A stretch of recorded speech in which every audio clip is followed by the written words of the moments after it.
قرآن کریم کے متعلق اب تک جتنی مباحث گزری ہیں ان سب کا خلاصہ یہ ہے کہ بہت سی کتابیں جو اہل سنت والجماعت کے مسلک سے تعلق رکھتی ہیں ان سے معلوم ہوتا تھا کہ قرآن کریم میں بعض آیات کی تبدیلی ہوئی ہے، اور ان آیات کا تعلق کس چیز سے تھا؟ آیا وہ آیات منسوخ ہو گئی تھیں، ناسخ آیات تھیں، یا یہ کہ ان کی تلاوت اور حکم دونوں اللہ نے اٹھا لیے تھے؟ ان تمام امور پر اب تک بات ہو چکی ہے، اور کوئی آدمی زیادہ سے زیادہ جو ثابت کرنا چاہے گا تو بہت زیادہ جب زور اور طاقت لگا کر سارے دلائل کو جمع کرے گا تو زیادہ سے زیادہ یہی ثابت کرنا چاہے گا والعیاذ باللہ کہ قرآن کریم اس میں تحریف ہوئی ہے، اور جو قرآن آج ہمارے ہاتھوں میں موجود ہے یہ پورا نہیں ہے۔ اور جہاں تک اس کے خلاف دلائل کا تعلق ہے، ان کے سوالات جوابات یہ سب چیزیں آپ کے سماعت سے گزر چکی۔ اب دیکھیے، ہم قرآن کریم میں خود دیکھیں کہ اللہ تعالیٰ نے قرآن کریم کے متعلق کیا کہا ہے اور پرانی کتابوں کے متعلق کیا کہا ہے۔ چھٹے پارے میں سورہ مائدہ میں اللہ تعالیٰ نے ارشاد فرمایا ہے، اور یہاں پر یہودیوں کے متعلق ان کی برائیوں کے متعلق یہ باتیں ہوئی ہیں، اور اللہ تعالیٰ نے اس کی 44 نمبر آیت میں ارشاد فرمایا کہ انا انزلنا التوراۃ، ہم نے تورات کو نازل کیا، فیہا ھدی و نور، اور اس تورات میں ہدایت ہے اور روشنی ہے، نور ہے۔ ہدایت سے مراد یہ ہوئی کہ اس میں عقائد ہیں، اس میں مسائل ہیں، اور اس میں اللہ تک پہنچنے کی راہ ہے۔ اور دوسری چیز یہ ارشاد فرمائی کہ قرآن کریم کی طرح اس تورات میں بھی نور تھا، اور عملی احکامات اس سے متعلق اس میں تھا، سارے کا سارا طریقہ کہ اللہ تک پہنچنے کی کون کون سی راہیں ہیں۔ اور پھر ارشاد فرمایا کہ یحکم بہ النبیون الذین اسلموا، تو انبیاء علیہ الصلوۃ والسلام میں جو اللہ کے مطیع اور فرما بردار تھے، جو مسلمان تھے، وہ اس تورات کے مطابق لوگوں کے فیصلے کیا کرتے تھے۔ للذین ہادوا، یہودیوں کے لیے تورات کے مطابق فیصلے کیے جاتے تھے۔ والربانیون، اور جو ان کے مشائخ تھے، جو اہل علم تھے، ان کے ہاں وہ بھی تورات کے مطابق فیصلے کرتے تھے۔ اور اللہ تعالی نے فرمایا ہے کہ والاحبار، اور ان کے علماء بھی بما استحفظوا من کتاب اللہ، کیونکہ اللہ کی اس کتاب کی نگرانی کا حکم انہیں دیا گیا تھا۔ وَكَانُوا عَلَيْهِ شُهَدَاء، اور وہ اس کے گواہ تھے، یعنی یہودی احبار، علماء، ربانیین، یعنی ان کے مشائخ، وہ سارے کے سارے لوگ اس بات کر کے گواہ تھے کہ واقعی اللہ کی کتاب ہے، اور اللہ نے بس یہ ارشاد فرمایا کہ تحفظوا من کتاب اللہ، خدا کی اس کتاب تورات کی ذمہ داری ان پر لگا دی گئی تھی کہ وہ اس کی حفاظت کرتے رہیں گے۔ اللہ تعالی نے یہاں پر صاف اور واضح لفظوں میں بتا دیا کہ تورات کی ذمہ داری مشائخ اور علماء یہود کے ذمہ کی گئی تھی کہ تم لوگ اس کتاب کی حفاظت کرو گے۔ پھر آگے چل کر اللہ تعالی نے انجیل کے متعلق بھی یہی بات ارشاد فرمائی، اور آیت نمبر 46 میں ارشاد ہوتا ہے کہ وَقَفَّيْنَا عَلَىٰ آثَارِهِمْ بِعِیسَیٰ ابْنَ مَرْیَم، اور ہم نے سے مسیح علیہ الصلوۃ والسلام کو اس کے بعد بھیجا، وہ تصدیق کرنے والے تھے تورات کی، اور ہم نے انہیں انجیل دی۔ وَآتَيْنَاهُ الْإِنجِیلَ، اور ہم نے انہیں انجیل دی، فِیہ ھدی وَنُور، اور انجیل میں بھی ہدایت ہے، انجیل میں بھی نور ہے۔ وَمُصَدِّقًا لِمَا بَیْنَ یَدَیْهِ مِنَ التَّوْرَاۃ، اور وہ تورات کی تصدیق کرنے والی ہے۔ وَھدًى وَمَوعِظَةً لِّلْمُتَّقِينَ، اور متقی لوگوں کے لیے انجیل نصیحت ہے، اور انجیل میں پرہیزگار لوگوں کے لیے ہدایت ہے۔ یہ ساری باتیں بتاتی ہیں کہ تورات اور انجیل ان دونوں کی حفاظت کی ذمہ داری اس وقت کے علماء پر لگائی گئی تھی، اور اس کے بعد اللہ تعالی نے یہاں پر تیسری کتاب جو نازل فرمائی اس کا بھی ذکر فرمایا 48 نمبر آیت میں، اور اللہ نے فرمایا کہ وَأَنزَلْنَا إِلَيْكَ الْكِتَابَ، اور اے نبی صلی اللہ علیہ وسلم ہم نے آپ کی طرف قرآن کو نازل کیا، اور قرآن بالکل سچائی کے ساتھ نازل کیا گیا، مصدقا لما بین یدیہ من الکتاب، اور اور جو کتابیں اس سے پہلے نازل ہو چکی ہیں قرآن ان کی تصدیق کرتا ہے. اور اگلا لفظ دیکھیے کیسے غضب کا لفظ ارشاد فرمایا وہ مہیمن علیہ، اور یہ قرآن محافظ ہے ان تمام کتابوں کا جو اس سے پہلے نازل ہو چکی ہیں. قرآن اللہ کی اس وحی کا محافظ ہے جس وحی کو خدا نے کبھی نازل کیا تھا. تو مہیمن کا مطلب یہ ہوا کہ نگرانی کرنے والا، حفاظت کرنے والا. اور اسی طرح بہت سے محققین نے، مفسرین نے اس کے سارے متعدد معنی نقل کر کے آخر پہ اس کا تقریباً سب نے اتفاق سے نقل کر دیا، اور انہوں نے کہا کہ اس کا مطلب یہ ہے کہ قرآن اس سے پہلے وہی کو چیک کرنے والا ہے، یہ نگران ہے، محافظ ہے. یعنی ہم قرآن کے معیار پر تورات کو اور انجیل کو پرکھیں گے. جو چیز قرآن اس کی تصدیق کرتا ہے وہ تمام کی تمام چیزیں سچی ہیں، اور قرآن جس کی تردید کرتا ہے وہ چیزیں غلط ہیں، جھوٹ ہیں. اللہ تعالی نے دو قرآن کریم کی صفات یہاں پر ارشاد فرما دی. ایک تو یہ کہ قرآن مصدق ہے، تصدیق کرتا ہے، اور دوسرے مہیمن ہے، یہ نگرانی کرتا ہے جو پچھلی وحی نازل ہوئی ہے. اور ان دو صفات کے لانے سے قرآن کریم کی دو حیثیتیں سامنے آ گئی کہ قرآن معیار کا کام دے گا ان تمام تحریفات کے لیے جو اس سے پہلے تورات میں، انجیل میں، دیگر کتابوں میں ہو چکی ہیں. تو اس کا مطلب یہ ہے کہ قرآن محفوظ رہے گا تو یہ معیار بنے گا. اگر قرآن ہی خود محفوظ نہ ہوتا تو یہ معیار کیسے بن سکتا تھا؟ سوچیں آپ. اللہ تعالیٰ نے فرمایا تورات انجیل دونوں کو ہم نے نازل کیا، اس میں بھی ہدایت اور نور تھی. قرآن کا مسئلہ آیا تو اللہ نے کہا قرآن ان پر محافظ ہے. یعنی تورات اور انجیل میں جو کچھ ہے اسے قرآن کی کسوٹی پر پرکھو، اس ترازو میں تولو، جو چیز اس ترازو میں پوری اترے وہ ٹھیک، اور جس کو یہ رد کر دے وہ ظاہر ہے کہ تحریفات ہیں جو تورات اور انجیل میں کی گئی ہیں. تو اگر ایک لمحے کے لیے فرض کر لیا جائے کہ قرآن کی حفاظت نہیں ہو سکی اور اللہ تعالی نے اسے امت کے ذمے لگا دیا تھا، صحابہ کرام رضی اللہ عنہ کے ذمے کہ تم اس کی حفاظت کرنا، اور صحابہ رضی اللہ عنہ نے معاذ اللہ اس میں گڑبڑ کر دی تو قرآن کی خود اتھینٹسٹی خود مشکوک ہو گئی. تو یہ مہیمن کیسے بن سکتا ہے، یہ نگران کیسے بن سکتا ہے؟ اللہ تعالیٰ کو معلوم نہیں تھا کہ وہ جس کتاب کو نازل کر رہا ہے تو ایک طرف وہ یہ لقب دیتا ہے کہ یہ قرآن ترازو ہے ان تمام کتابوں کے لیے پرکھنے کے لیے، اور دوسری طرف اس کی حفاظت کے لیے. اس لیے یہ آیت بتاتی ہے کہ ایسا معاملہ نہیں ہے. قرآن کریم بالکل محفوظ ہے اور اللہ نے اس وحی کو محفوظ رکھنا تھا. اور اسی لیے جب تورات کا ذکر یہاں آیا ہے تو یہ لفظ قابل غور ہے کہ اللہ تعالی نے فرمایا بِمَسْتُحْفِظُوا مِن کتاب اللہ. ہم نے یہودی علماء اور یہودی مشائخ ان کی ذمہ داری لگا دی تھی کہ خدا کی کتاب یعنی تورات کی حفاظت کریں، اور اللہ کو معلوم تھا کہ حضور اقدس صلی اللہ علیہ وسلم کی امت میں اگر ان کی ذمہ داری یہ لگا دی گئی کہ تم قرآن کریم کو محفوظ رکھنا اور یہ تمہاری ذمہ داری ہے تو لوگ اس ذمہ داری کو نہیں نبھا سکیں گے، اور آنے والی امت جو ہے اتنی بڑی چیز کی خود حفاظت نہیں کر سکے گی. اس لیے جب قرآن کا ذکر آیا تو دیکھیے آپ پھر سورہ حجر میں 13ویں پارے میں 15ویں سورت میں اور 14ویں پارے میں 15ویں سورت میں اللہ تعالیٰ نے 14ویں پارے کے بالکل آغاز میں ارشاد فرما دیا کہ انا نحن نزلنا الذکر، اس قرآن کو، اس نصیحت کو ہم نے ہی ہم نے ہی نازل کیا ہے، وانا لہ لحافظون، اور ہم ہی اس کی حفاظت کرنے والے. 3 ضمائر لائے ہیں، انا بلا شک و شبہ، ہم، نحنو پھر رائے ہیں، ہم، نزلنا ہم ہی نے اسے نازل کیا ہے. تاکید کے موقع پہ یہ 3 ضمیریں اکٹھی لے آنا، ہم، ہم نے ہی نازل کیا ہے، تو پھر اس کا ترجمہ یہی کریں گے نا کہ بھئی بالکل ہم نے ہی نازل کیا ہے اسے، وَإِنَّا لَهُ لَحَافِظُونَ، اور ہم اس قرآن کے محافظ ہیں. اب کہاں وہ تورات جس کے متعلق اللہ نے کہا علماء اور مشائخ کی ذمہ داری، اور قرآن کی جب باری آئی تو اللہ نے فرمایا کہ بالکل ہم اس کی حفاظت کرنے والے ہیں۔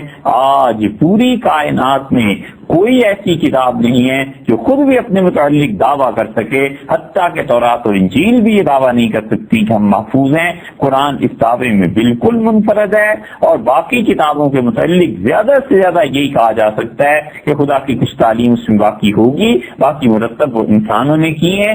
قرآن واحد ایسی کتاب ہے جس کے متعلق اللہ نے فرمایا کہ ہم نے اسے نازل کیا ہے، ہم ہی اس کے بالکل محافظ ہیں، لوگوں پر چھوڑا ہی نہیں، اس امت کے حوالے بات کو کیا ہی نہیں۔ اللہ تعالی کا مزاج اگر یہ غیر مناسب لفظ ولیعذ باللہ، خدا کی پناہ، لیکن بات سمجھنے اور سمجھانے کی غرض سے حق تعالی شانہ کا مزاج قرآن کریم کے متعلق اتنا نازک ہے کہ ذرہ برابر کسی کافر نے تنقید کی، قرآن کے متعلق ایک لفظ کہا، حق تعالی شانہ نے متعدد آیات نازل کر دی کہ کیسے جھوٹے لوگ۔ نبی کریم صلی اللہ علیہ وسلم کی آیات نازل ہوتی تھی، پھر منسوخ ہو جاتے تھے وقت کے ساتھ ساتھ احکامات۔ یہ سورہ بقرہ کی ایک آیت کا حوالہ، اس پہ تفصیلی بحث گزر چکی، یہ دیکھ لیجئے 14ویں پارے میں سورہ النحل 16ویں سورت ہے، اور 101 نمبر آیت سے جو رکوع شروع ہو رہا ہے، اللہ نے فرمایا وَإِذَا بَدَّلْنَا آیَةً مَكَانَ آیَةٍ، اور جب ہم کسی حکم کی جگہ دوسرا حکم بھیج دیتے ہیں، ایک آیت کی بجائے دوسری آیت نازل کر دیتے ہیں، وَاللَّهُ أَعْلَمُ بِمَا يُنَزِّلُ، اور اللہ تعالیٰ خوب جانتا ہے کہ جو کچھ اس نے نازل کرنا ہے، جو کچھ بھیجنا ہے وہ خوب جانتا ہے۔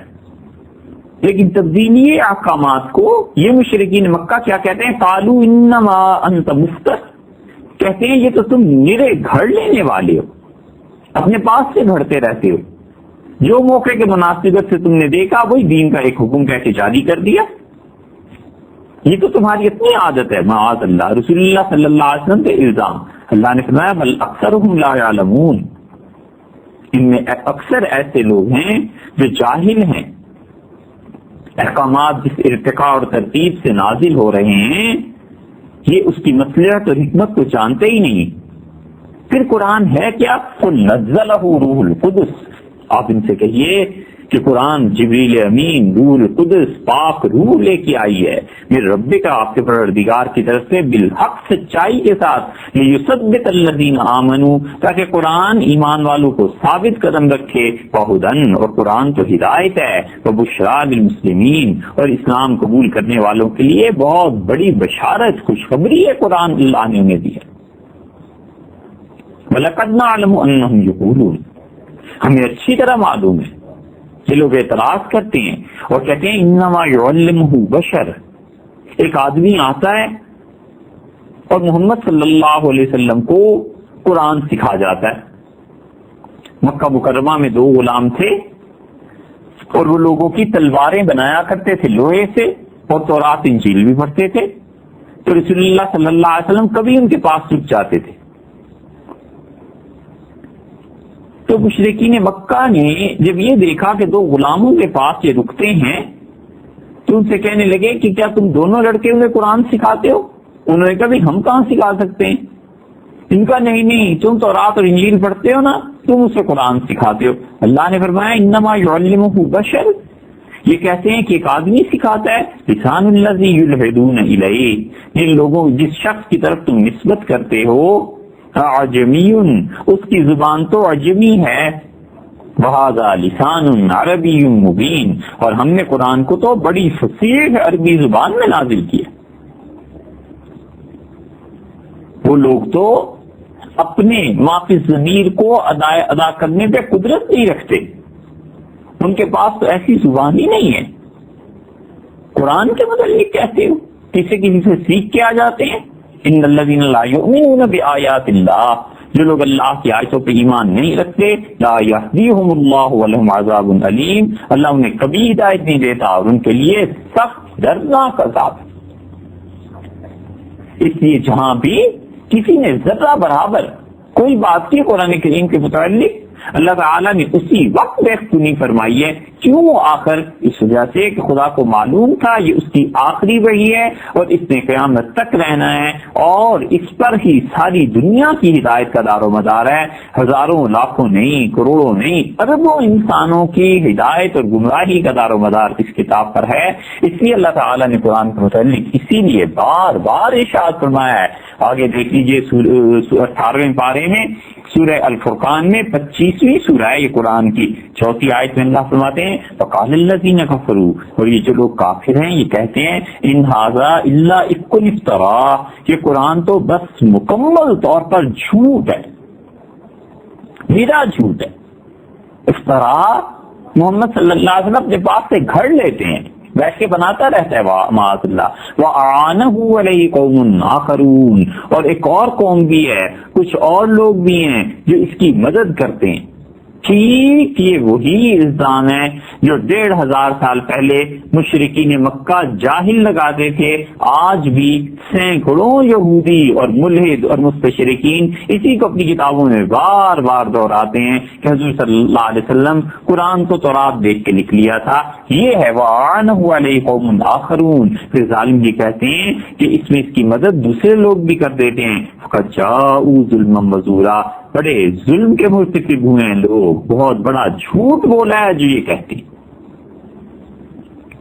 وقالوا اساطیر الاولین، کہتے ہیں قرآن تو پچھلے زمانے کی بے سند باتیں اکتتبھا، اس شخص نے کہیں سے لکھوا لیا ہے ان بے سند باتوں کو.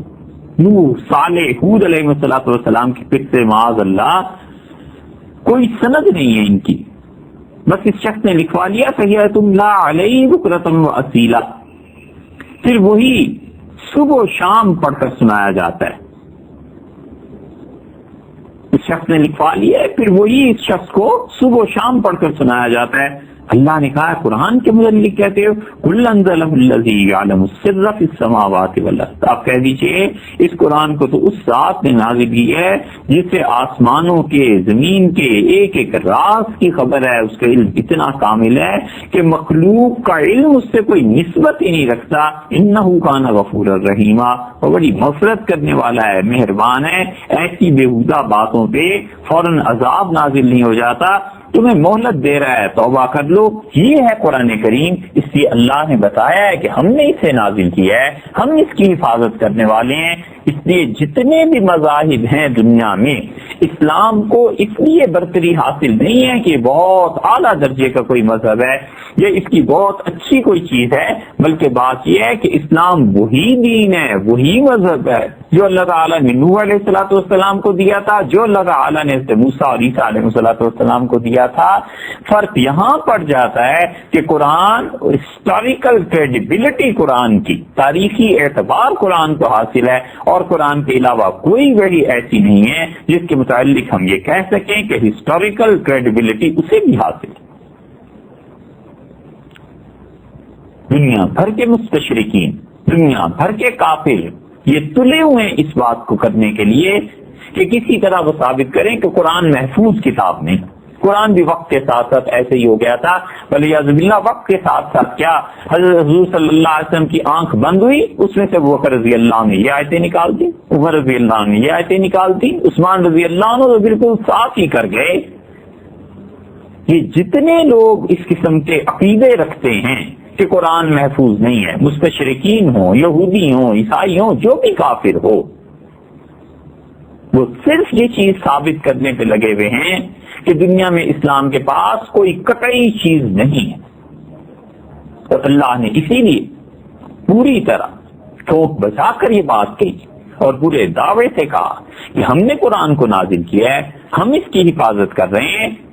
تورات کی حفاظت یہودی علماء اور مشائخ کے ذمے کی تھی، اور ہوتا یہ تھا کہ تورات کے، انجیل کے جو پرانے نسخے دنیا میں ملے ہیں، آپ دیکھیے بعض چیزیں میں ایسے ملی جسے تانبے پر لکھ لیا گیا، کچھ چیزیں ایسی مل گئیں جنہیں پتھروں پر لکھ لیا گیا، اور بڑا مشکل تھا پتھروں پر لکھنا. انسان ان چیزوں کی حفاظت نہیں کر سکے، زمانے کے دست و برد سے اسے محفوظ نہیں رکھ سکے، پتھر ٹوٹ گئے اور جہاں جہاں آیات تورات کی اور انجیل کی کندہ کی گئی تھی وہ سب کی سب کچھ سے کچھ ہو گئی. اور قرآن جب آیا ہے تو اس کی حفاظت کا دور شروع ہو گیا تھا. اور حفاظت کا دور ایسے شروع ہو گیا تھا کہ اس زمانے میں لوگ لکھ لیا کرتے تھے. اسی لیے رسول اللہ صلی اللہ علیہ وسلم نے فرمایا تھا کہ اوما بیدہ الخط، نبی کریم صلی اللہ علیہ وسلم نے اپنے دست مبارک سے اشارہ فرمایا اور کہا کہ لکھ لیا کرو. یہ حضرت ابو سفیان رضی اللہ عنہ کے والد حرب تھے اور ان کا کسی لکھے پڑھے سے واسطہ پڑ گیا اور اس نے آ کے مکہ مکرمہ میں انہیں پڑھایا. پھر آہستہ آہستہ قریش نے لکھنا پڑھنا شروع کیا، یہاں تک کہ حضرت شفا رضی اللہ عنہا جب ہجرت کر کے مدینہ منورہ آئی ہیں تو رسول اللہ صلی اللہ علیہ وسلم نے اس خاتون کو بازاروں پہ مقرر کر دیا کہ دیکھو بازاروں کی تم نگرانی کیا کرو. اسی وجہ سے سیدنا عمر رضی اللہ عنہ اپنے زمانے میں حضرت شفا رضی اللہ عنہا کو بلایا اور فرمایا دیکھیے آپ کو نبی کریم صلی اللہ علیہ وسلم مقرر کیا تھا، میں پھر آپ کو بازاروں پہ مقرر کرتا ہوں، مدینہ منورہ میں گھومتی رہیں اور چیک کرتی رہیں کہ ان تاجروں میں کہیں بھی سود کا کاروبار نہ ہو. اکابر خواتین صحابہ کرام رضی اللہ عنہ کی بیویاں، ان کی مائیں زندہ تھیں. کس چیز کی وجہ سے رسول اللہ صلی اللہ علیہ وسلم نے انہیں ترجیح دی تھی سب عورتوں پہ مدینہ منورہ میں؟ تعلیم کی وجہ سے. یہ تعلیم فرق پیدا کرتی ہے، علم فرق پیدا کرتا ہے. یہ لکھ لیتی تھی، پڑھ لیتی تھی. سیدہ عائشہ رضی اللہ عنہ لکھ لیتی تھی، پڑھ لیتی تھی. حفصہ رضی اللہ عنہ لکھ لیتی تھی، پڑھ لیتی تھی. تو ہوا یہ کہ کتابت کا کام جب قرآن نازل ہوا ہے دنیا میں ہو رہا تھا. مصر میں ایک پودا پایا جاتا تھا اور یونانیوں کی زبان میں اسے پیپرس کہتے تھے. اور اس پیپرس کا جو درخت تھا اس کے اندر ایک بالکل باریک لیئر ہوتی تھی، پرت اس کی ہوتی تھی، اس کو نکال لیتے تھے جو ماہرین تھے اور اس پرت پر لکھا کرتے تھے. یہ کاغذ کو جو پیپر کہتے ہیں نا، اسی وجہ سے کہ یہ پیپرس درخت سے بنا ہے. اور چین میں لکڑی کے ذریعے کاغذ اس زمانے میں بنتا تھا اور یہ کاغذ تاجروں کے ذریعے سمرقند میں آیا. اسی لیے انسائکلوپیڈیا بریٹانیک حوالہ لکھتا ہے the art of paper making reached Samarkand in central Asia in 751 and in 793 the first paper was made in Baghdad during the time of Harun al-Rashid with the golden age of Islamic culture that brought paper making of Europe. دیکھا آپ نے کہ چین سے یہ کاغذ سمرقند میں پہنچا 751 میں عیسوی میں، اور اس کے بعد بغداد میں ہارون الرشید خلیفہ کے زمانے میں پہلی مرتبہ یہ کاغذ بنایا گیا اور کاغذ صرف بغداد سے یورپ پہنچا ہے. اسلام کے جتنے احسان ہیں اور مسلمانوں کی تہذیب کے جتنے احسان ہیں یورپ پہ، کوئی لکھنے بیٹھے تو اس بریٹانیکا جیسی 20 جلدیں لکھتے اگر کسی کے پاس علم ہو. اسلام نے دنیا کو وہ کچھ دیا ہے اور اسلام نے وہ تہذیب دنیا کو عطا کی ہے جس میں کم سے کم خون نہیں تھا، کم سے کم آگ نہیں تھی، لوگوں کی قتل و غارت گری نہیں تھی اور علم کا دور دورہ تھا. نبی کریم صلی اللہ علیہ وسلم پر وحی نازل ہوئی ہے 610 عیسوی میں، اور اس کے بعد وہی ڈبل چیکنگ کا سسٹم ہوا. یہ صحابہ کرام رضی اللہ عنہ لکھتے تھے. حضور صلی اللہ علیہ وسلم نے 40 کے قریب لکھے پڑھے لوگ رکھے ہوئے تھے اپنے ساتھ. جب بھی کوئی بات نازل ہوتی تھی اسے لکھ لیتے تھے اور ساتھ ساتھ حفظ بھی ہو جاتا تھا. تو لکھے ہوئے کو حفظ کے ذریعے چیک کرنا اور حفظ کو لکھے ہوئے کے ذریعے چیک کرنا، اور پھر وہ حدیث جو پہلے گزر چکی کہ سیدنا ابوبکر رضی اللہ عنہ نے حضرت عمر رضی اللہ عنہ کے اصرار پہ بلوایا اور بلوا کر قرآن کریم کو باقاعدہ طور پر تحریر کر دیا گیا. اور یہ قدیم کاغذ تھا، وہی جو پیپرس تھا نا، اور اس میں سے ایک لیئر نکالی گئی تھی اور پیپر اس کا نام بنا. بس اس کے بعد اس پہ لکھا گیا اور پھر حضرت عثمان رضی اللہ عنہ نے اس کو لکھوا کر، جیسے کہ پہلے گزر چکا، 7 یا 8 اس کی حصے تھے، اس کی نقول تھی، وہ تیار کرا کے عالم اسلام میں مختلف جگہ پر بھجوا دی اور ہر شہر میں بڑی مسجد میں رکھوا دیا. کہ اپنے اپنے قرآن اس سے نقل کر کر کے لکھتے رہو. لوگ دھڑا دھڑ آتے تھے، قرآن کریم لکھتے تھے، لے کے چلے جاتے تھے، اور پھر اس کے بعد قرآن کی مزید خدمت ہوئی. سیدنا علی رضی اللہ عنہ نے، سیدنا عمر رضی اللہ عنہ نے، اور ان کے بعد حجاج بن یوسف نے، ان سب نے مل کر قرآن کریم پہ زیر زبر پیچ سب چیزیں لکھی، اور پھر خط کوفی میں قرآن لکھا گیا. لہذا اب بھی ایسے نسخے پائے جاتے ہیں جو 1000 سال تو معمولی بات ہے پرانے نسخے لکھے ہوئے ہیں، اس کو دیکھ لیجئے اور آج کی قرآن کو دیکھ لیجئے، کچھ فرق نہیں ہے. اور پھر یہ سلسلہ چلتا رہا یہاں تک کہ نیپولین بوناپارٹ جب آیا 18ویں صدی کے آخر میں مصر میں، تو یہ پرنٹنگ پریس ساتھ لے آیا تھا اور قرآن کو چھاپا گیا، اور جب چھپ گیا تو یہ اللہ کی طرف سے حفاظت کا جو وعدہ تھا وہ بالکل پورا ہو گیا. اب تو جگہ جگہ قرآن کریم ملتے ہیں، اتنی چھپتی ہے یہ کتاب، اللہ کی کتاب ہر جگہ چھپتی ہے اور ہر جگہ وہ پائی جاتی ہے. یہ قرآن کریم کی حفاظت نہیں ہے تو اور کیا ہے؟ اتنے دلائل عقلی ہیں کہ اس کے بعد تو کوئی بالکل ہی دشمنی پہ تلا ہوا ہو تو کہے گا کہ قرآن کریم محفوظ نہیں ہے، وگرنہ قرآن کی حفاظت پہلے دن سے لے کے اب تک ایسے ہی چل رہی ہے اور اللہ نے اسے محفوظ رکھا ہی ہے. نبی کریم صلی اللہ علیہ وسلم کے دور میں بھی وہی قرآن کریم تھا جو آج ہمارے دور میں پایا جاتا ہے. یہ قرآن کریم وہی ہے جو نبی کریم صلی اللہ علیہ وسلم نے جبریل امین سے لیا تھا اور جبریل نے اللہ تعالیٰ سے لیا تھا، اس لیے اس میں کوئی تحریف کی بات آ ہی کیسے سکتی تھی. ایک طرف قرآن ہے جو مسلسل اور متواتر ایسے ثابت ہے جیسے دلی کا ہندوستان میں ہونا اور جیسے نیو یارک کا امریکہ میں ہونا، اور دوسری طرف کسی کتاب میں کوئی جھوٹی روایت، کوئی کمزور روایت، کوئی ضعیف روایت، اس کو لے کے آ جانا کہ جی یہ ثابت کرتی ہے کہ قرآن، ارے بھائی یہ کیا ثابت کرتی؟ یہ بالکل ہی ایسی دیوانگی کی باتیں جیسے لاکھوں آدمیوں پر مشتمل ایک جلوس نکلتا ہے، کوئی لیڈر ہے اور وہ جلوس کی قیادت کرتا ہے، اور اس کے پیچھے بالکل آخری سرے پہ ایک آدمی بھونپو لے کر کھڑا ہو جائے اور وہ بار بار کہے کہ سیاست میں یہ لیڈر خراب ہے، ایسا ہے ایسا ہے، تو کون اس کی سنتا ہے؟ ہاتھی چلتے رہتے ہیں قافلوں میں، کتے بھونکتے رہتے ہیں، ہاتھی ہر ایک بھونک اگر پیچھے مڑ کے دیکھنا شروع کر دے تو پھر سفر ہو چکا ہے.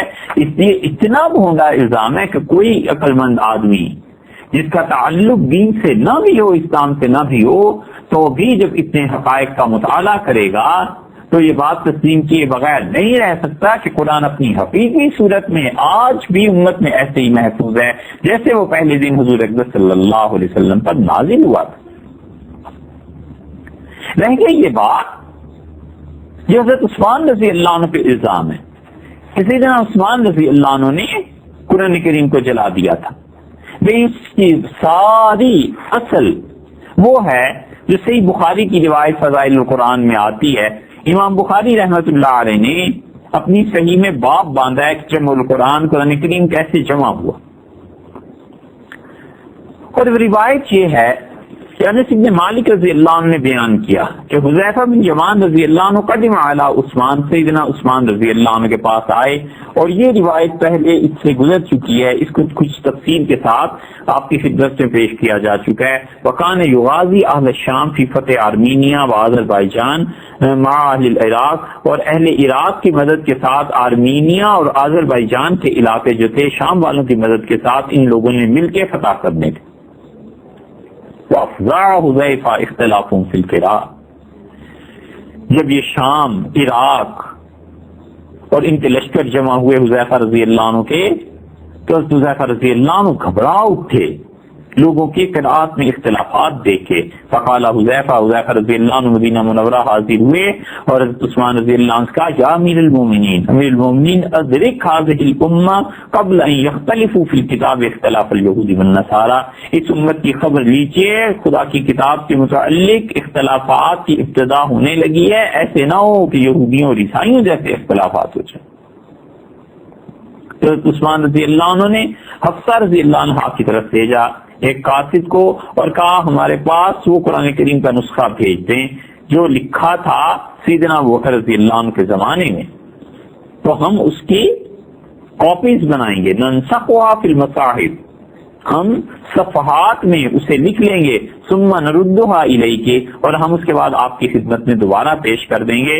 تو حضرت حفصہ رضی اللہ عنہا نے یہ نسخہ سیدنا عثمان رضی اللہ عنہ کو دیا، اور حضرت عثمان رضی اللہ عنہ نے، امیر المومنین رضی اللہ عنہ نے زید بن ثابت، عبداللہ بن زبیر، سعید بن عاص، عبد الرحمن بن حارث بن ہشام، ان سب کی یہ ڈیوٹی لگا دی رضی اللہ عنہ کی کہ اس کی شکل نقلیں بناؤ۔ اور حضرت عثمان رضی اللہ عنہ نے قرآن کو لکھوایا، اس سے کاپی کروایا، اور پھر آگے آتا ہے کہ فَأَرْسَلَ إِلَىٰ كُلِّ أُفُقٍ بِمَصْحَفٍ مِّمَّا نَسَخُوا، جو کچھ لکھا گیا تھا قرآن کریم، کاپیز تیار کی گئی تھی، نقلیں بنائی گئی تھیں، اس نسخے کو دیکھ کر سیدنا عثمان رضی اللہ عنہ نے اسے اپنی ساری خلافت میں بھجوائے۔ وہ نسخے، وہ 7 یا 8 نسخے جتنے بھی تھے، وَأَمَرَ بِمَا سَوَاهُ مِنَ الْقُرْآنِ، اور انہوں نے حکم ارشاد فرمایا کہ قرآن کے علاوہ فی کل صحیفۃ، جو کچھ کے لکھا گیا ہے، اور مصحف، اس قرآن کو دیکھو، اور اس کے علاوہ جتنے بھی قرآن پائے جاتے ہیں، یحرق، انہیں جلا دیا جائے۔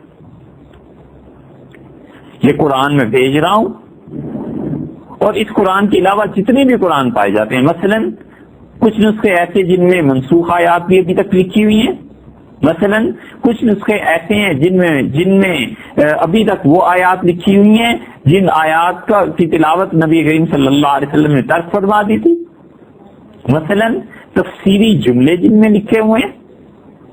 اس قسم کے جتنے نسخے ہیں ان سب کو یحرق، جلا دیا جائے۔ یہ حضرت عثمان رضی اللہ عنہ پہ اعتراض ہے۔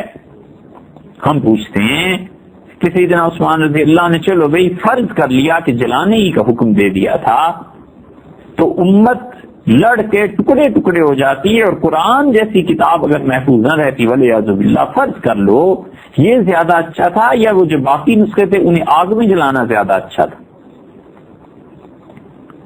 سیدنا عثمان رضی اللہ عنہ نے کون سی ایسی خرابی کر دی؟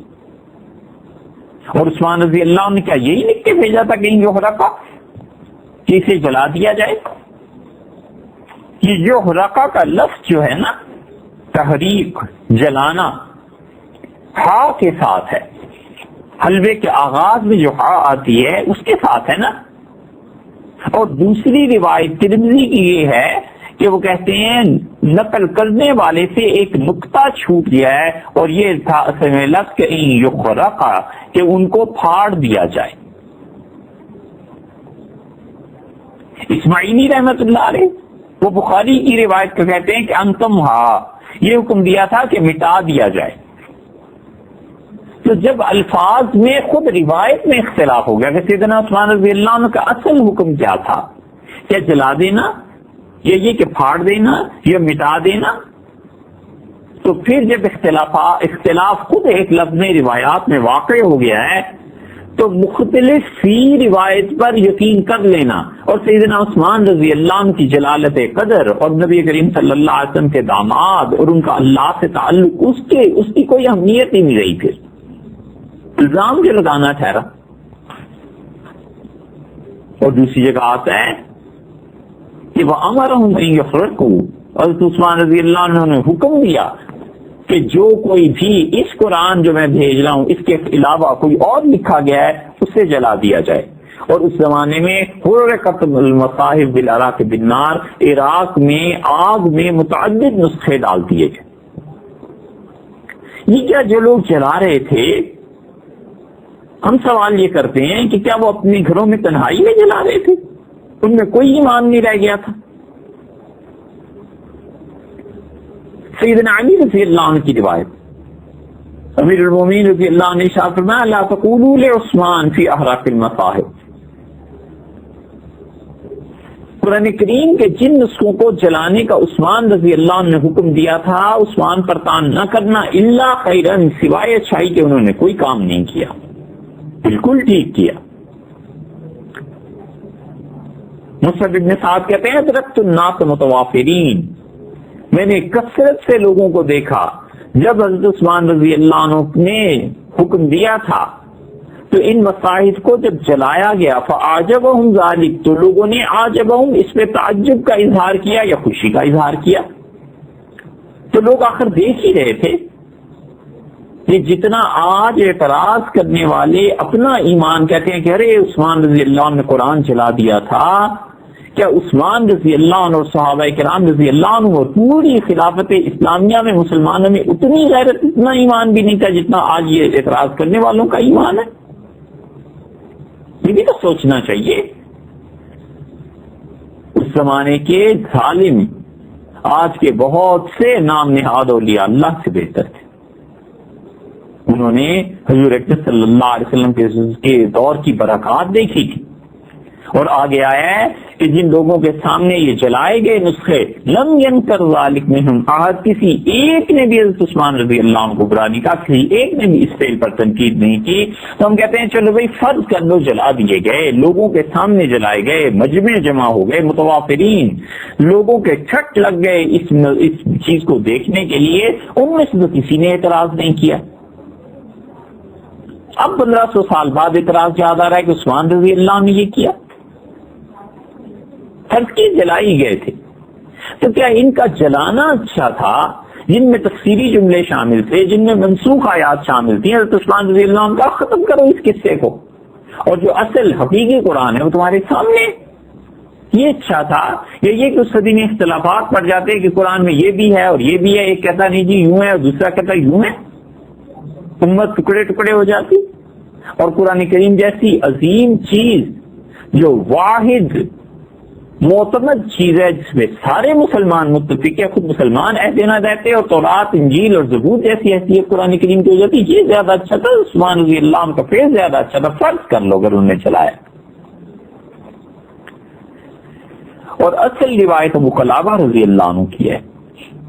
بات یہ ہے اگرچہ ان پہلی روایات کو حافظ ابن حجر رحمۃ اللہ علیہ سے لوگوں نے ترجیح دی ہے، لیکن اصل بات جو عثمان رضی اللہ عنہ نے لکھی تھی، خدا کا خوف کرنا چاہیے، وہ خط پڑھ لینا چاہیے جو عثمان رضی اللہ عنہ نے لکھا تھا، الزام لگاتے ہوئے صاحب یہ کون سا اصول ہے، یہ آخر دنیا کی کس عقل اور نقل سے ثابت ہے کہ جس پہ الزام لگے اس سے مت پوچھو، باقی سارے محلے سے پوچھتے رہو۔ ایک لڑکے نے چوری کی، اب سارے محلے میں سرگوشیاں ہو رہی ہیں کہ اس نے چوری کی، آپ کو کیسے بتایا؟ ارے بھی فلاں کہہ رہا تھا چوری کی۔ ایک جس پر چوری کا الزام ہے اس سے نہیں پوچھنا کہ اصل حقیقت کیا ہے، باقی ساری جہان سے پوچھو۔ یہ ان لوگوں کا وتیرہ ہے جو جھوٹ کو پھیلاتے ہیں، اور جھوٹ کو پھیلانا بھی تو نہیں گناہ ہے جتنا جھوٹ کا بولنا گناہ ہے۔ سیدنا عثمان رضی اللہ عنہ پر الزام لگانا تو گناہ ہے ہی ہے، اور ان پر الزام کو پھیلانا بھی گناہ ہے، اور پھر اس کی زد سیدنا عثمان رضی اللہ عنہ تو خیر کیا پڑے گی، اس کی زد بڑھتی ہے جا کر قرآن پہ۔ کیا آپ یہ کہنا چاہتے ہیں کہ قرآن پورا نہیں؟ تو صاف کھل کے کہیے بھی قرآن پورا نہیں ہے، تاکہ دوسرے کو فتویٰ دینے میں بھی آسانی ہو کہ جو قرآن کریم کو مکمل نہیں مانتا، یا اس بات کا قائل ہے کہ قرآن میں تحریف ہو گئی ہے، اس بات کا قائل ہے کہ صحابہ کرام رضی اللہ عنہ نے قرآن کریم میں تحریف کر دی تھی، بلا شک و شبہ وہ کفر کا ارتکاب کرتا ہے، کھل کے بات کرے۔ سیدنا عثمان رضی اللہ عنہ لکھا کیا تھا ان سے بھی تو پوچھو گئی۔ ابو قلابہ رحمۃ اللہ علیہ کی روایت میں آتا ہے فلما فرغ عثمان من المصحف، حضرت عثمان رضی اللہ عنہ جب قرآن کریم کی اس لکھوانے سے وہ جو کاپیز بنی تھی ان سے فارغ ہو گئے، کتب الی اہل الامصار، تمام شہروں میں خط اپنا بھیجا، ان کی طرف لکھا انی قد سمعت کذا و کذا، میں نے قرآن کریم کو اس طرح نقل کروا دی ہے، وَمَحَوْتُ مَا عِنْدِي، اور میرے پاس کو اس قرآن کے علاوہ جو چیزیں مجھے ملی ہیں میں نے مٹا دی ہیں، فَمْحُوا مَا عِنْدَكُمْ، تمہارے پاس بھی قرآن کے علاوہ جتنی اس قسم کی چیزیں انہیں مٹا دو۔ یہ ہے اصل بات۔ بس اب راوی نے آگے جس کے جو جی میں مٹانے کی ترتیب آئی اس نے اپنے پاس سے وہ کر لی، اس کا مٹانا آگ ہی سے ہو سکتا ہے، حکم دیا تھا جلانے کا، دوسرا کہتا ہے نہیں پانی سے مٹایا گیا ہے، اس لیے وہ کہتا ہے عثمان رضی اللہ عنہ نے ساری چیزوں کو دھو دینے کا حکم دیا تھا کہ قرآن کے نام سے تفسیری جملے ہیں، منسوخ آیات ہیں، جو کچھ بھی تمہارے پاس ہے ان سب کو دھو دو پانی سے۔ اسی لیے قاضی عیاض رحمۃ اللہ علیہ پورے یقین کے ساتھ کہتے ہیں کہ بِأَنَّهُمْ غَسَلُوهَا بِالْمَاءِ، لوگوں نے قرآن کریم کے جتنے بھی نسخے اس اصل نسخے کے علاوہ پائے جاتے تھے جن میں تفسیری جملے وغیرہ وغیرہ چیزیں شامل تھیں، ان سب کو پہلے پانی سے دھو دیا، ثم احرقوها، اور پھر اس کے بعد انہوں نے آگ میں ڈال دیے وہ صفحات اور وہ چیزیں تاکہ کوئی نشان ہی باقی نہ رہے۔ قاضی عیاض کہتے ہیں یقینی طور پر ایسے ہوا ہے۔ دیکھا آپ نے حضرت عثمان رضی اللہ عنہ کہا تھا مٹا دو، تو جس شخص کو جو مٹانے کا طریقہ مناسب معلوم ہو اس نے وہ کیا اور اس کی نسبت حضرت عثمان رضی اللہ عنہ کی طرف کر دی۔ اس لیے ایک راوی کہتا ہے حضرت عثمان رضی اللہ عنہ کا تھا کہ دھو دو، دوسرا کہتا ہے حضرت عثمان رضی اللہ عنہ نے فرمایا تھا جلا دو۔ نہیں، انہوں نے کیا فرمایا تھا ان سے بھی پوچھ لو، ان کا خط تاریخ اور حدیث ہمیں بتاتی ہے کہ سیدنا عثمان امیر المومنین رضی اللہ عنہ نے یہ فرمایا تھا کہ میرے پاس جو کچھ ہے میں نے مٹا دیا ہے، تم بھی اپنے پاس جو کچھ ہے وہ مٹا دو۔ اور یہی وہ چیز ہے جو مصنف عبدالرزاق میں بھی آئی ہے، بہت جگہ پر آئی ہے، اور اسی سے پتہ چلتا ہے کہ قرآن کریم کے وہ صفحات جو کام میں نہ لائے جا سکیں انہیں پانی میں بہا دیا جائے، اور اس زمانے میں روشنائی کچی ہوتی تھی، پانی سے دھل جاتی تھی، اور اب وہ روشنائی کچی نہیں رہی، اب تو چھپ جاتی ہے، اس لیے ان کی تدفین کر دی جائے۔ تو عثمان رضی اللہ عنہ اصل میں یہ حکم دیا تھا۔ اب اس کے بعد جو آدمی ان پر الزام لگا کے اپنی عاقبت خراب کرنا چاہے، بلا شبہ وہ اپنی عاقبت خراب کرنا چاہتا ہے تو کرے، لیکن کم سے کم یہ نہ کرے کہ اہل علم کے کندھے پہ پاؤں رکھ کے جہنم میں جانا ہے۔ ویسے براہ راست چھلانگ لگا لے، کہہ دے قرآن پورا نہیں، جو مرضی ہو پھر، لیکن یہ کہنا کہ بخاری میں یہ روایت آتی ہے، فلان جگہ یہ روایت آتی ہے، فلان جگہ، ان کے کندھے پر قدم رکھ کے جہنم میں نہ کودے بھائی۔ سیدنا عثمان رضی اللہ عنہ کا خط یہ ہے، امر بما سواؤ، حضرت عثمان رسول اللہ صلی اللہ علیہ وسلم کے دوہرے داماد امیر المومنین رضی اللہ عنہ، انہوں نے فرمایا کہ میرے پاس یہ تھا، میں نے اسے مٹا دیا، اور جو کچھ تمہارے پاس ہے وہ تم بھی مٹا دو۔ اسی لیے حضرت عثمان رضی اللہ عنہ کے بعد بھی جو اہل علم، خلفاء اور بعض حضرات آئے ہیں، انہوں نے قرآن کریم کے ساتھ یہی معاملہ کیا کہ قرآن کریم کی کوئی بھی چیز ان کے پاس تھی جو قرآن کے علاوہ تفصیلی روایات یہ چیزیں تھیں، انہوں نے کہا اسے ختم کر دینا چاہیے، مٹا دینا چاہیے، تاکہ آئندہ آنے والی نسل یہ نہ سمجھ لے کہ یہ جو ہے قرآن ہی ہے۔ اسے پتہ چل جائے کہ قرآن ایک الگ چیز ہے، اور تفصیلی روایات، منسوخ آیات اور قرات وغیرہ کے اختلافات کی ایک الگ چیز ہے۔ یہ جو حضرت عثمان رضی اللہ عنہ پہ الزام تھا، یہ تو اپنی آخرت برباد کرنے والے جو لگاتے ہیں سو لگاتے ہی ہیں۔ ایک الزام حنفیوں پر بھی ہے کہ حنفی فقہا یہ لکھتے ہیں کہ قرآن کریم کو ولیعذ باللہ پیشاب سے لکھ لیا جائے، اور حنفی یہ کہتے ہیں کہ قرآن کو خون سے لکھ لیا جائے۔ اب حنفیوں سے نہ پوچھو کہ بھئی انہوں نے کہا ہے یا نہیں کہا، باقی سارے جہان میں ان کی بدنامی کا وہ شہرہ بلند کرتے رہو، حنفی فقہا سے نہیں پوچھنا۔ وہ ہے تو لطیفے کی بات، لیکن شاید اس سے وضاحت ہو جائے بات کی۔ ایک صاحب بیٹھے ہوئے تھے تو گھر سے وہ پچھلے زمانوں میں نوابوں کے ہاں، جاگیرداروں کے ہاں جو آتا تھا پیغام لے کے، نائی اسے کہتے تھے، تو گھر سے پیغام دینے والا آیا اور اس کا چہرہ اترا ہوا تھا، یہ دیکھ کے بڑے پریشان ہوئے اور کہا کیوں صاحب گھر میں خیریت ہے؟ تو وہ رونے لگا۔ ان کا خیریت ہے، منہ سے بولو، کچھ کہو۔ وہ رونے لگا، ان کا کچھ تو بولو۔ اس نے کہا حضور کیا بتاؤں، آپ کی بیوی بیوہ ہو گئی ہے۔ بیوہ ہو گئی؟ ارے یہ کیسے ہو گیا؟ انہوں نے کہا بیوی آپ کی بیوہ ہو گئی، بس ہو گیا۔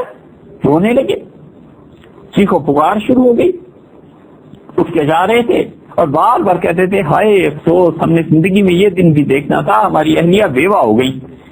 تو کسی نے روکا اور کہا حضور والا جناب آپ زندہ ہیں تو اہلیہ محترمہ کیسے بیوہ ہو سکتی ہیں؟ تو تھوڑے سے چھٹکے، پھر کہنے لگے سوچا تو ہم نے بھی یہی تھا، مگر کیا کریں جو گھر سے آیا یہ کبھی جھوٹ نہیں بولتا۔ تو کسی نے کہا اہلیہ سے بھی جا کے پوچھ لیجیے کہ بیوہ ہوئی ہیں یا نہیں ہوئی۔ کہا نا صاحب ان کے سامنے ایسی زبان ایسی بری خبر کیسے پوچھی جا سکتی ہے کہ آپ بیوہ ہو گئی یا نہیں ہو گئی؟ آخر مربت شرم و حیا بھی کوئی بات ہے؟ تو بات یہ ہے کہ اصل میں جس سے تعلق ہے اس سے نہیں پوچھنا، اور باقی سارے جہان میں انہیں بدنام کرنے کے لیے کہتے فتنہ کہ حنفی یہ کہتے ہیں کہ سورہ فاتحہ کو قرآن کریم کو خون سے لکھا جائے والعیاذ باللہ، پیشاب سے لکھا جائے تو بھی جائے۔ حنفی فقہا نے جو کچھ لکھا ہے، فتاوی قاضی خان کی ایک عبارت ہے وہ بھی آپ سن لیجئے۔ قاضی خان میں فتاوی میں یہ لکھا، قاضی خان رحمۃ اللہ علیہ بہت بڑے فقیہ تھے، انہوں نے اپنے فتاوی میں نقل کر دیا ہے، لکھا ہے کہ جس آدمی کی نکسیر پھوٹے اور خون رکے نہیں، تو جب خون نہیں رکے گا تو اب اس کی جان کو خطرہ ہوگا نا، تو اس زمانے میں ایک ٹوٹکا یہ کرتے تھے کہ نکسیر کے خون سے پیشانی پر، نکسیر زدہ آدمی کی پیشانی پر سورہ فاتحہ لکھ دیتے تھے، اس کی تاثیر یہ ہوتی تھی کہ نکسیر بند ہو جاتی تھی، جیسے تعویذ دیتے ہیں۔ تو ایک آدمی جس کی نکسیر پھوٹی اور کہتے ہیں اس کا خون نہ رکے، مر جائے گا نا، تو اب بھلا بتاؤ اس کی جان بچانی ضروری ہے یا یہ چیز ضروری ہے کہ قرآن کریم کے اس الفاظ کو، سورہ فاتحہ کو علاج کی غرض سے اس کے ماتھے پہ نہ لکھا جائے، چاہے مر جائے، اس مرنے پہ کوئی گناہ نہیں ہوگا۔ ایک آدمی اس کی حیثیت سمجھنی چاہیے، بھوکا ہے، پیاسا ہے،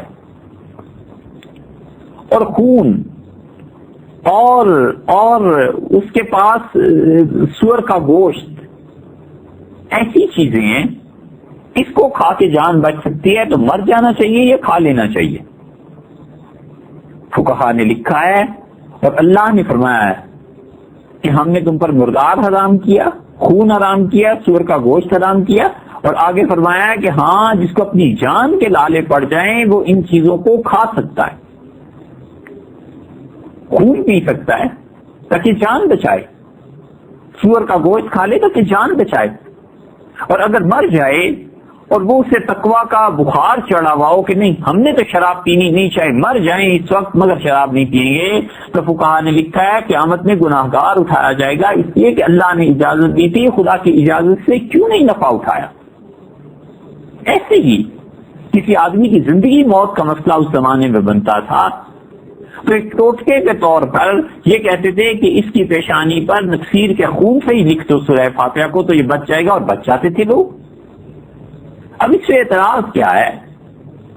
انسان کو مرنے دیتے وہ اپنے زمانے میں، اور اس مصنوعی تقدس کے قائل ہوتے۔ فقہا عملی زندگی سے بحث کیا کرتے تھے، حقیقی زندگی کو دیکھا کرتے تھے، یہ چیز نہیں تھی کہ وہ والعیاذ باللہ وہ زندگی تو نفاق بھی بسر کر رہے ہوں اور مصنوعی تقدس کا لبادہ انہوں نے اوڑھ لیا، اور ان کا مرنے والے کی جان کو بچاؤ۔ نبی کریم صلی اللہ علیہ وسلم نے صحیح بخاری میں نہیں آیا بھول دیا تھا، اور ارشاد فرمایا ان کو خارش ہو گئی ہے، اور وہ مر رہے تھے بیچارے خارش سے، اتنی شدید، اس زمانے میں تو اچھے تھے، بعد میں مرتد ہوئے، اور رسول اللہ صلی اللہ علیہ وسلم فرمایا انہیں اونٹ یہاں میرے بندے بھی ہیں وہاں بھیج دو، اور انہیں کہو کہ اونٹوں کا پیشاب پئیں۔ اب کوئی کہے کہ اونٹ کا پیشاب پینا یہ حرام تھا، تو نبی کریم صلی اللہ علیہ وسلم سے بھی تو پوچھ لے کوئی جا کے والعیاذ باللہ کہ آپ نے کیسے ایسی بات کی اجازت دے دی تھی۔ نتیجہ یہ نکلا کہ ان کی خارش ختم ہو گئی اور جان بچ گئی۔ یہ الگ بات ہے انہوں نے پھر بعد جو کرتوت کی اس کی وجہ سے انہیں پھانسی کی سزا ہوئی، مگر جان انسانوں کی بچانی ضروری تھی یا نہیں ضروری تھی؟ اور پھر جب قاضی خان رحمت اللہ علیہ خود لکھتے ہیں کہ اس کا خون نہ تھمے، یہ خون تھم گیا تو ہمیں کیا ضرورت ہے اس کے ٹوٹکا کرنے کی؟ جب خون تھمتا ہی نہیں ہے، کسی طرح وہ رکنے میں آتا ہی نہیں ہے، تو پھر کچھ نہ کچھ تو کرنا ہے نا۔ یہ الزام ہے حنفیوں پہ اور یہ اس کی حقیقت ہے۔ اب بھی قاضی خان رحمت اللہ علیہ کے فتاوی ہیں، دیکھ لیجیے، اور پوری بات نقل کر دی جس سے اپنے کبر کی تسکین ہوتی ہو اور دوسروں کی بدنامی ہوتی ہو۔ یہ چیزیں اللہ کے یہاں بھی پوچھی جائیں گی یا نہیں؟ اور پھر یہ فتویٰ جو قاضی خان رحمت اللہ نے نقل کیا یا لکھا ہے، کیا حنفیوں کا ہے؟ کہ امام ابو حنیفہ رحمۃ اللہ علیہ نے ایسے کہا تھا. امام ابو حنیفہ رحمۃ اللہ علیہ کے شاگرد ہیں یہ حسن ابن زیاد ہیں، ظفر ہیں، امام محمد ہیں، ابو یوسف ہیں، واسطوں سے آگے ان کے شاگرد ہیں رحمہ اللہ. انہوں نے یہ فتویٰ دیا تھا. ان کے بعد بھی دیکھ لیجئے قاضی یہ معروف کرخی رحمۃ اللہ علیہ ہیں، جساس ہیں، صدر شہید ہیں، ائمہ میں سے سرخسی ہیں شیخ الاسلام رحمۃ اللہ علیہ، انہوں نے یہ فتویٰ دیا تھا. صرف دے کر ایک مفتی ابو بکر اسقاف تھے، ان کی رائے تھی بس. اس زمانے کے فقہا میں ایک ابو بکر اسقاف رحمۃ اللہ علیہ اچھے عالم دین تھے، اور انہیں اس کے ساتھ ساتھ ان طب پہ، تعویذوں پہ، ان چیزوں سے ایک تعلق تھا. انہوں نے ایک ٹوٹکا لوگوں کو بتا دیا. اب اس بنیاد پر سارے حنفیوں کو رگڑو، اس بنیاد پہ سارے حنفیوں کو کہنا یہ خیانت نہیں ہے تو اور کیا ہے. تو اس لیے قرآن کریم کی عزت، اس کی حرمت ہمیشہ سے امت میں چلی آئی ہے. حنفیوں یا شافعیوں، مالکیوں، حنبلیوں، کوئی بھی ہو، کسی بھی مسلک سے تعلق رکھتا ہو، اس کا ادب، عزت اور احترام ضروری ہے. مذاہب کے اختلافات کو کبھی بھی دنیا میں ختم نہیں کیا جا سکتا. اگر دنیا میں باعزت قوموں کی طرح رہنا ہے اور انسانوں کی طرح زندگی بسر کرنی ہے تو آپ جس مسلک سے تعلق رکھتے ہیں اس مسلک میں جو کچھ بھی کہیے کیجیے، مگر دوسروں کا احترام ضروری ہے، دوسرے کے مسلک کا احترام ضروری ہے. اگر احترام نہیں کیا جائے گا تو پھر جو بھی احترام کی روایت کو توڑے گا اس کا خمیازہ خود بھی بھگتے گا. کسی صحیح چیز کو قائم کرنے میں برسا برس لگ جاتے ہیں، خاندان میں روایت قائم کرنے میں برسا برس لگ جاتے ہیں، اور توڑنا ہو تو 2 منٹ میں، اچھی چیزوں کو خراب کرنا ہو تو 1 منٹ میں ہو جاتی ہے. اور سچی چیز کو بنانے کے لیے برسا برس کی محنت اور جدوجہد درکار ہوتی ہے. تو قرآن کریم کی عزت، حرمت یہ متفقہ مسئلہ ہے. اگر کسی کی ایک کا دکا کوئی رائے ملتی بھی ہے تو بس اسے اگنور کر دینا چاہیے، اسے درگزر کر دینا چاہیے. سمجھنا چاہیے کہ ہوگی کوئی بات کسی نے کہی ہوگی، اس سے بحث کیا ہے. کسی بھی مسلک کے جمہور علماء جب کسی چیز کے قائل ہوا کرتے ہیں تو وہاں پہ اکا دکا مفتی اس کے خلاف فتویٰ دیں تو کوئی اس کی طرف توجہ نہیں کرتا. سبکی نے طبقات الشافعیہ لکھی ہے اور سبکی کی طبقات کو پڑھیے. 20 شافعی فقہا کے نام انہوں نے گنوائے، اور ہر فقیہ کے نام کے بعد متعدد مقامات پہ وہ کہتے ہیں کہ انہوں نے یہ مسئلہ ہمارے خلاف لکھا ہے، یہ مسئلہ شافعی مسلک سے ہٹ کے لکھا ہے، یہ مسئلہ ایسے لکھا ہے. اب کوئی اللہ کا بندہ اٹھے کل شافعی مسلک کا جس کے ساتھ تعلق ہو اور وہ یہ کہنے لگے کہ شافعیوں کا مسلک یہ ہے، تو بھئی شوافع کا مسلک نہیں ہے، ان میں سے کسی ایک آدمی نے اس کے خلاف کوئی روایت لکھی ہے تو اس کو کوئی اعتبار نہیں. مفتیوں کے تفردات ہوا کرتے ہیں، حتیٰ کہ ہمارے اس دور میں بھی بسا اوقات سارے مفتی ایک طرف ہوتے ہیں اور ایک مفتی اپنے دلائل کی بنیاد سے ایک طرف ہوتا ہے. تو جو اللہ کے اچھے بندے ہیں وہ جمہور مفتی جہاں پر بہت زیادہ ہوں اور ان کا گویا ایک طرح کا اکٹھ اور جوڑ ہو جائے کسی فتوے پر، اسی پر عمل کیا کرتا ہے. اکا دکا کی رائے کا کوئی اعتبار نہیں ہوتا. ایسے بھی مل جائیں گے مصر والے جنہوں نے کئی ایک فتوے دے دیے لیکن ان کے فتووں کا کوئی اعتبار نہیں کیا گیا. سو اسی طرح قرآن کریم اول سے آخر تک محفوظ ہے اور اس کی حفاظت تینوں طریقوں پر ہے. اس کے الفاظ بھی محفوظ ہیں، ترتیب آیات کی وہ بھی محفوظ ہے. نبی کریم صلی اللہ علیہ وسلم نے جیسے رفائی تھی وہ ہم تک ویسے ہی پہنچا ہے. ہاں کچھ روایات صورتوں کے آگے پیچھے ہونے کی، مثلا یہ کہ سورہ نساء پہلے تھی، سورہ آل عمران تھی، اس سے بھی کچھ فرق نہیں پڑتا. ہر صورت اپنے طور پر مکمل ایک چیز ہے. تو جو کوئی قرآن کریم کے متعلق عقیدہ رکھے گا اور کہ ولیعذ باللہ قرآن کریم میں تحریف ہوئی ہے تو یہ عقیدہ اسے کفر تک لے جائے گا.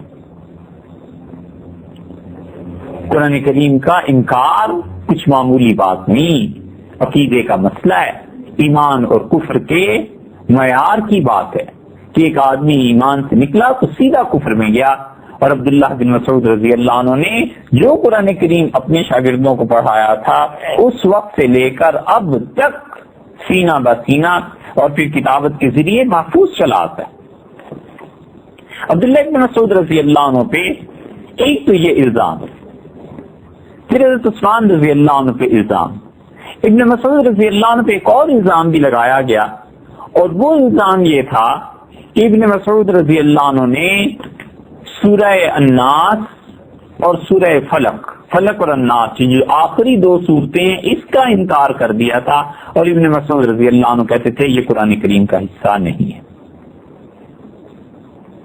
یہ وہ 6 الزامات میں سے ایک ہے جو سنن کبریٰ میں امام بہقی رحمۃ اللہ علیہ نے ابو بکر بن اسحاق شافعی فقیہ سے نقل کیے، اور انہوں نے کہا پھر وہی روایت پہ آ گئی بات جہاں سے عبداللہ بن مسعود رضی اللہ عنہ پہ تنقید کی بات شروع ہوئی تھی کہ لوگوں نے ان پہ کیا الزام لگائے، اس میں سے ایک بات یہ اس نے کہی ابو بکر بن اسحاق نے، اور بڑی جرت کے ساتھ یہ بات اس نے کہی ہے، یعنی جرت کوئی اچھے معنی میں نہیں دیا جا رہا۔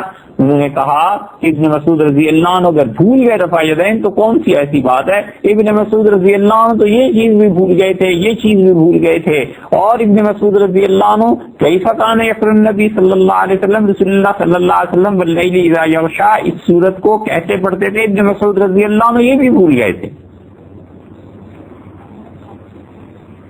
اور پھر انہوں نے کہا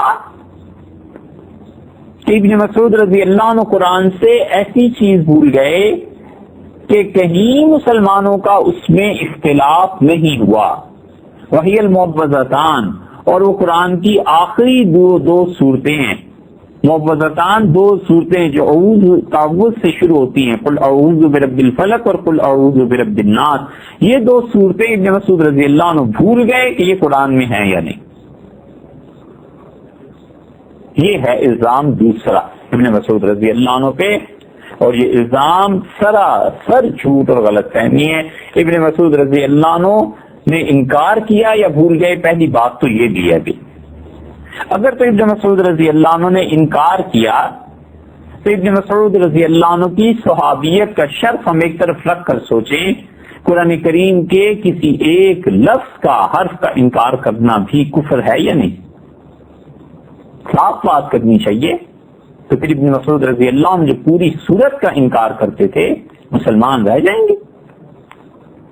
آخر کون سی منطق اور فتویٰ ایسا ہے جس کی روح سے یہ تسلیم کر لیا جائے کہ ابن مسعود رضی اللہ عنہ 2 صورتوں کو مانتے ہی نہیں تھے قرآن، اور پھر ابن مسعود رضی اللہ عنہ اس کے ساتھ ساتھ مسلمان بھی ہیں، فقیہ بھی ہیں، حضرت عمر رضی اللہ عنہ بھی ان کی تعریف کر رہے ہیں، حضرت علی رضی اللہ عنہ بھی ان کی تعریف کر رہے ہیں، اور لطف کی بات یہ کہ امیر المومنین علی رضی اللہ عنہ جیسا حق کو آدمی، کوفہ دارالحکومت دارالخلافہ، اور سیدنا علی رضی اللہ عنہ ممبر پر بیٹھ کے بار بار ابن مسعود رضی اللہ عنہ کو اچھا کہہ رہے ہیں، اور کہیں ایک لفظ بھی سچا تو درکنار کوئی جھوٹا بھی یہ نہیں کہتا کہ علی رضی اللہ عنہ نے ابن مسعود رضی اللہ عنہ کو کفر کا فتویٰ دے دیا تھا، اس لیے کہ سیدنا علی رضی اللہ عنہ اسی شہر میں آئے تھے، وہاں سب ان کو کے سامنے تھے ابن مسعود رضی اللہ عنہ کے شاگرد۔ تو بھول جانا ایک الگ بات ہو گئی اور انکار کرنا ایک الگ بات ہو گئی۔ پہلے تو بات چلی تھی اس سے کہ ابن مسعود رضی اللہ عنہ بھول گئے کہ سورہ الناس اور فلق یہ دونوں قرآن میں سے ہیں، یعنی یہی بھول گئے، اور پھر والعیاذ باللہ اس الزام کو آگے جو چلایا تو آگے آنے والوں نے لکھا کہ ابن مسعود رضی اللہ عنہ انکار کرتے تھے اور کہتے تھے کہ یہ 2 صورتیں قرآن کا حصہ ہی نہیں۔ یہ سراسر جھوٹ ہے عبداللہ ابن مسعود رضی اللہ عنہ پہ، اور اس جھوٹ پر جو کچھ علماء امت نے لکھا ہے آئندہ نشست میں انشاءاللہ کچھ اختصار کے ساتھ مختصر طریقے پہ اس جھوٹ کی حقیقت اور ان کی عبارتیں یہ سب چیزیں آپ کے سامنے آ جائیں گی۔